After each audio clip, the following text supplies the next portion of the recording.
আজ ৫ মার্চে বিকাল ৩টা থেকে ৪টার মধ্যে দিনাজপুর পাওয়ার হাউস প্রাঙ্গণে ২টি গোডাউনের মধ্যে আগুন ধরে যায়। আগুন ধরার বিষয়ে বিভিন্নজন ভিন্ন মত পোষণ করেছেন। তবে যাই হোক, আগুনের সূত্রপাত কোনো একটা কিছু থেকে অবশ্যই হয়েছে। আমরা ওই সরেজমিনে যাই দেখতে পাই যে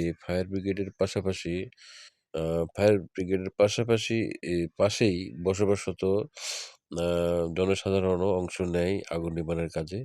আপনারা দেখতে পাচ্ছেন যে আগুন নিবানোর জন্য উৎসুক জনতা এবং বাড়ির আশেপাশ থেকে উদ্ধারের জন্য লোকজন এসে পানি ঢালে আগুন নেভানোর চেষ্টা করে এবং শেষ পর্যন্ত সম্মিলিত প্রচেষ্টায় আপনার আগুন নিয়ন্ত্রণে আসে এবং ক্ষতির পরিমাণ আসলে অনেক হয়েছে।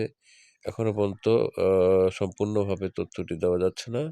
আগামীতে তথ্যটি আপনাদের জন্য আ প্রেরণ করা হবে।